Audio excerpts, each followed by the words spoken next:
Oh, I didn't even see you there. I was just too busy drinking water from my University of Manitoba thermos, taking notes with my University of Manitoba pen on my University of Manitoba notepad that you guys gave to me last time. And no, this is not a sponsored ad for University of Manitoba.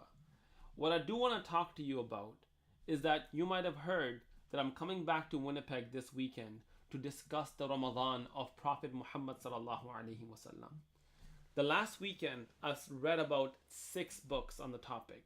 So I am so grateful to Salam Masjid, the University of Manitoba MSA, and my institute, Mishka Institute, for putting together this program in which I will get to share my homework with you.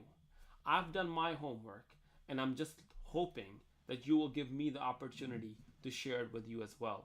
I look forward to seeing you this weekend. Assalamu alaikum wa rahmatullahi wa barakatuh.